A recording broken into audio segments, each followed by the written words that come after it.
Welcome to the Classical Happy Hour. I'm your host, Martin Davids. This is the show where my guest and I talk about music while having a tasty beverage. And then we try to play some of the music together.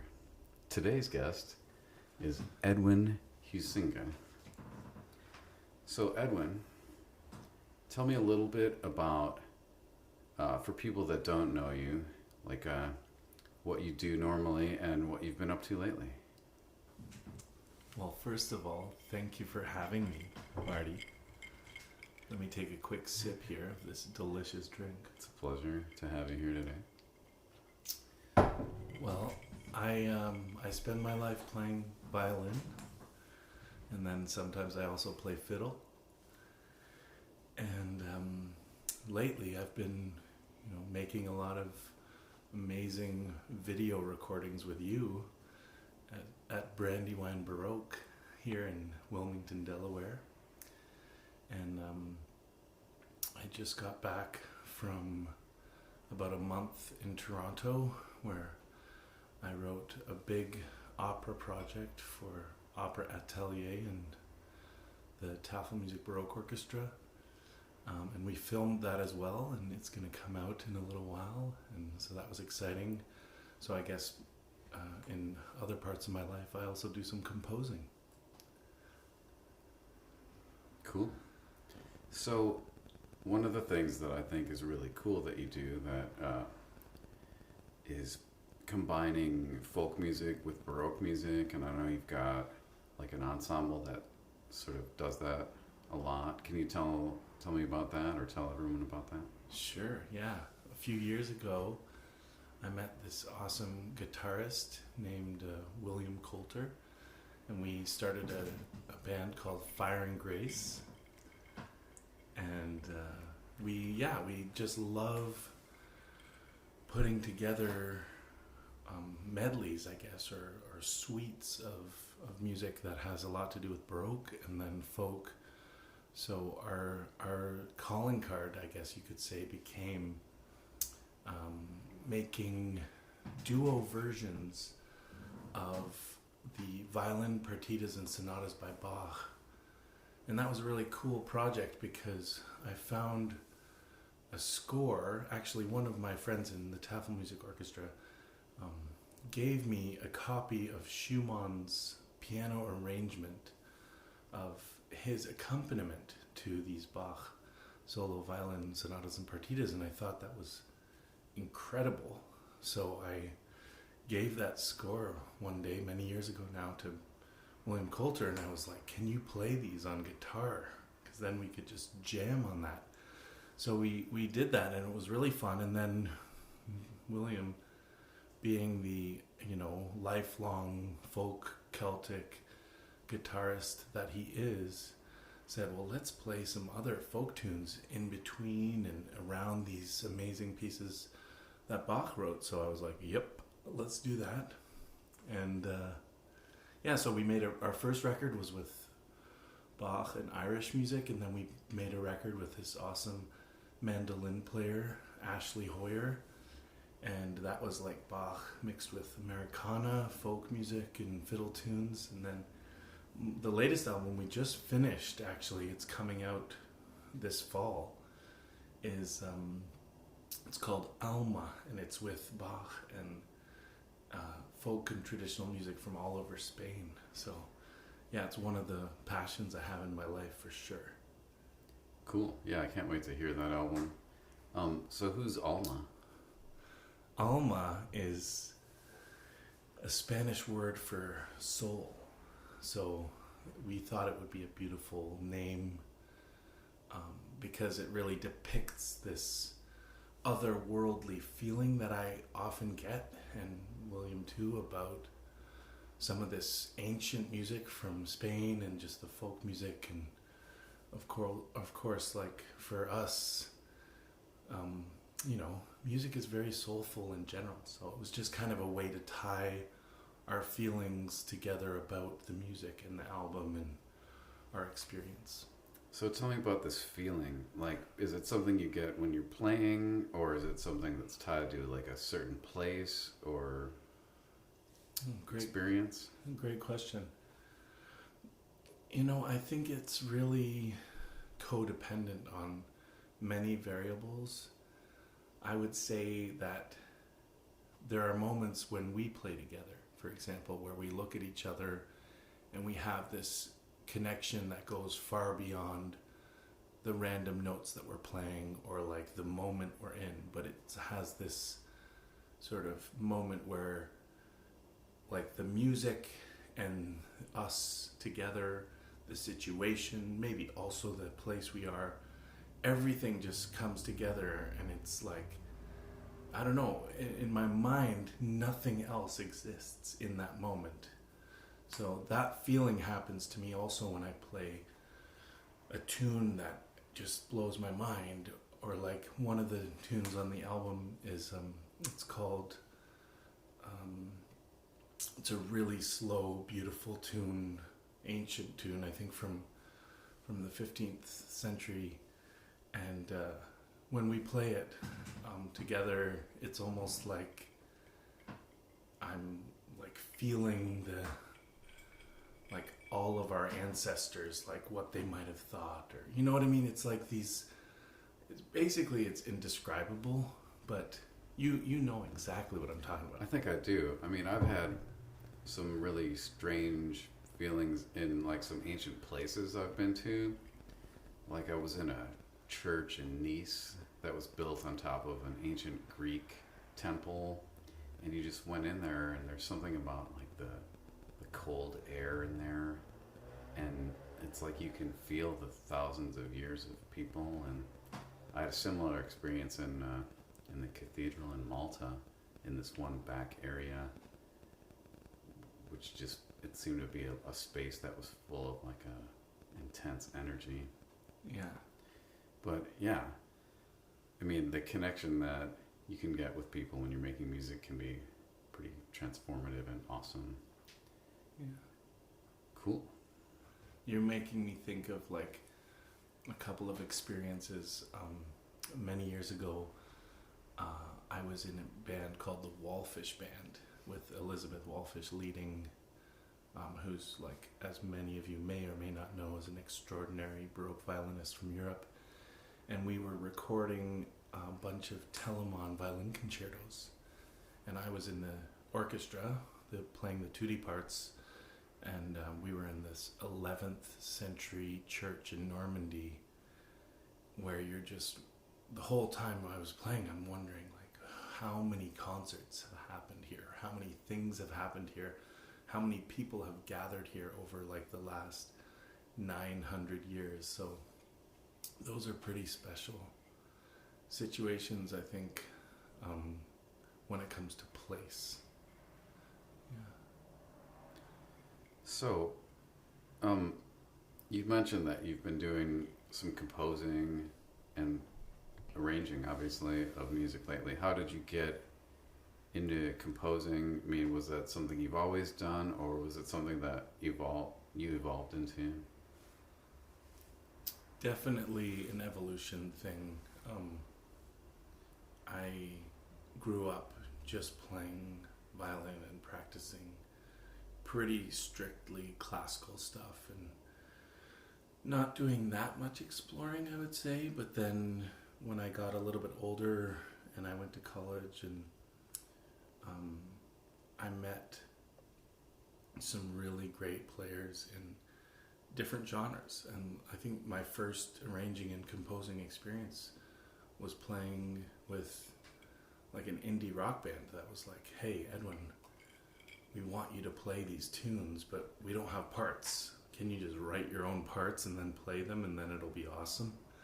And then it's like, so that started like really easy, so to speak, because there's not a lot of chords involved, and there's a lot of room for improvisation, and then, you know, so it evolved from there to me being like, oh, let me try writing an actual piece for solo violin. Let me try this. Let me try that.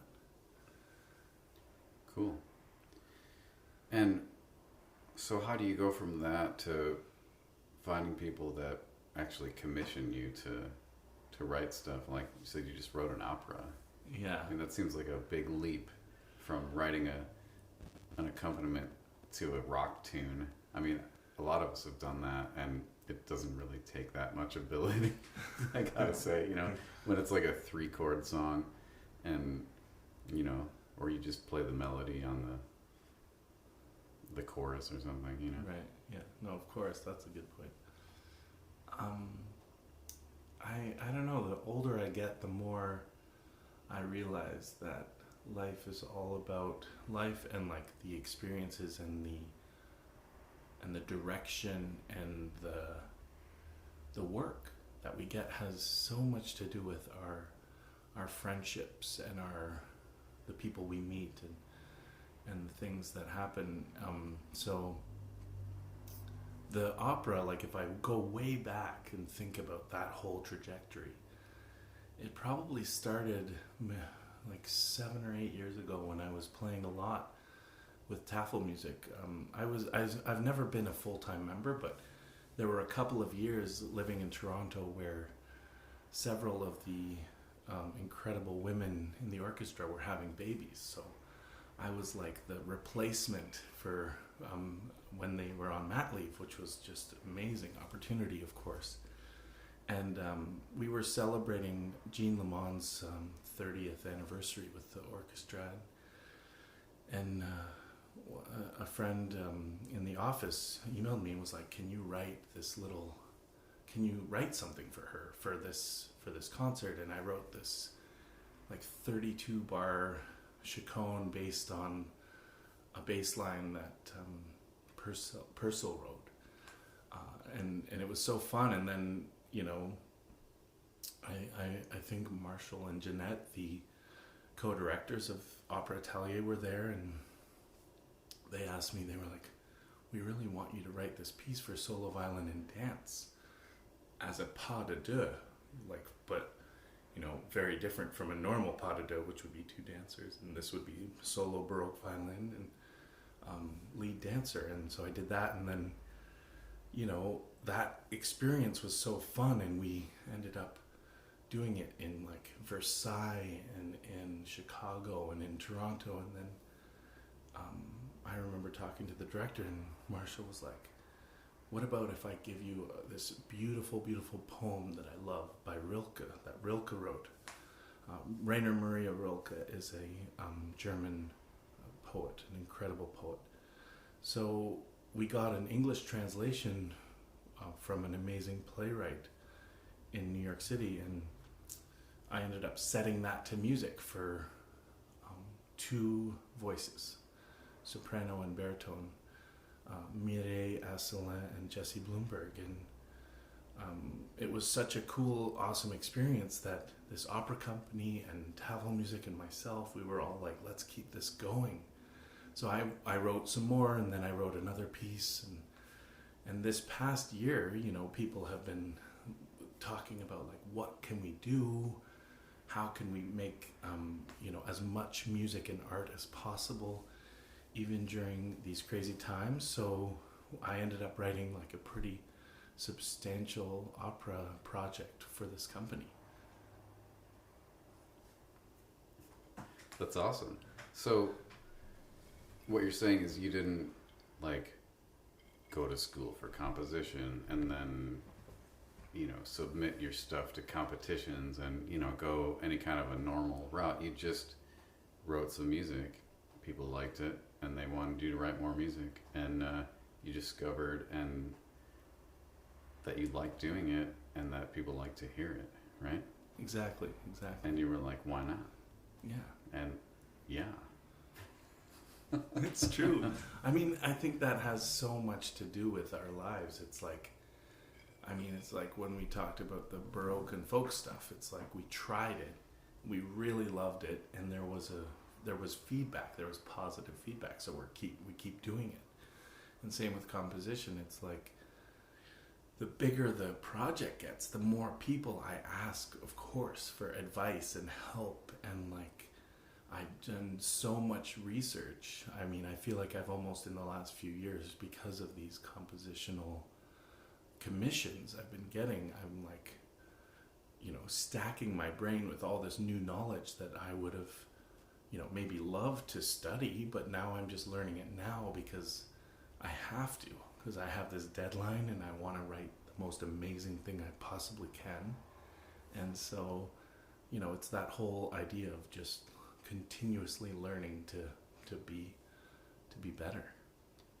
Yeah, and I think in our field, anyone who's a Baroque violinist probably didn't grow up thinking, oh, I want to grow up and be a Baroque violinist, right? Right, exactly. It's not even something anyone ever thinks of, or certainly not when we were growing up. Maybe they do now, but I don't know. A lot of our lives are just going down a path and seeing where it leads, right? And you find work that suits you and that you can make a living and enjoy yourself, and then it just takes you down paths that you had no idea existed, or maybe they're new. So Exactly. that's really cool that you're getting into composing and stuff like that. So I also wanted to ask you, what kind of music are you most excited about? Is it like the folk music? Is it the Baroque music? Is it your own? Is there anything that you sort of love more than any other thing?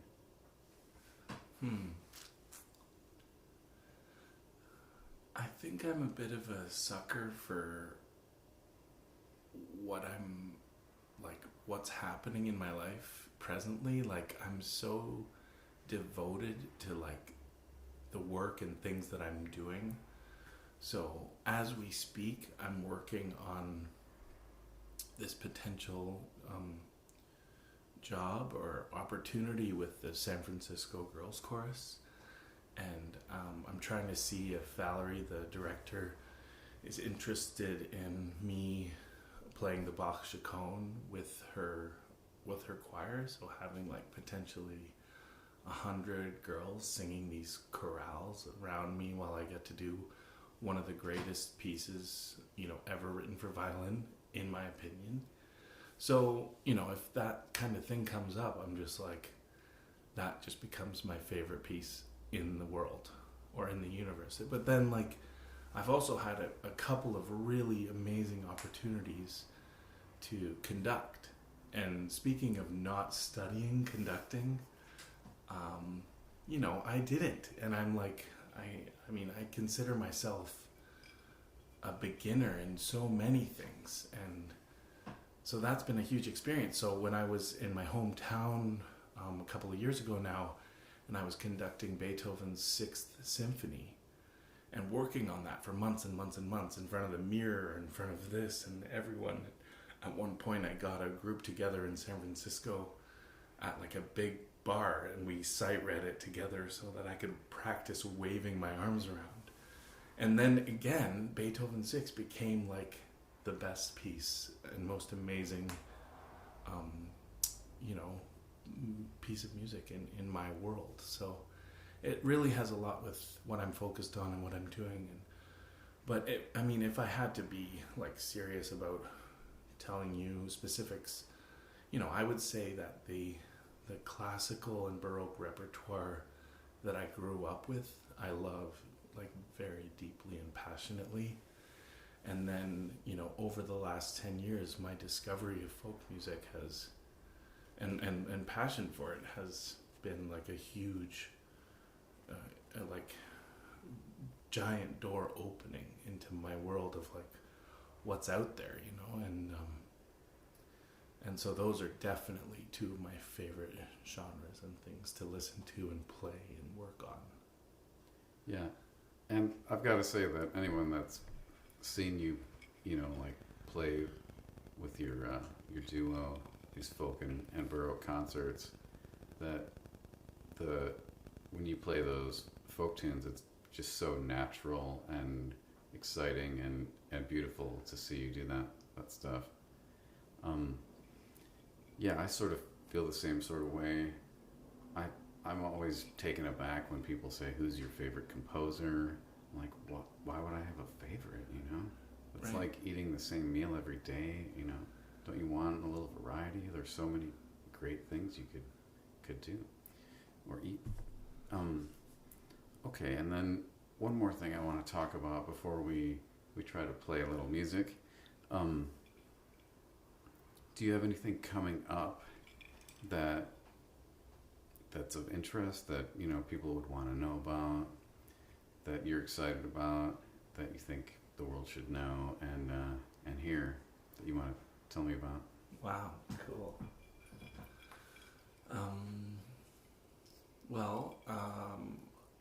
I'm Besides being on this podcast. Yeah, I cannot wait for this podcast to launch, whenever that is. I'm about to go back to Cali and do the Carmel Bach Festival, which I'm super stoked about, and I've been playing there for about 15 years, 1-5, and so that's kind of become a big part of my life, and also for this year, related to that festival, I've been challenged and tasked with creating a young artist program there for what we're calling Baroque and Classical Academy, where we're going to pick a string quartet of young artists to come down next year and be part of the festival and do community concerts and study with all the other players. And so that's like a really great, awesome project that I'm looking forward to and working on. And then, this season coming up is going to be fun. I'm doing some new things. I get to play some concerts with my band Acronym, which I love. We do primarily 17th century music. That's really weird.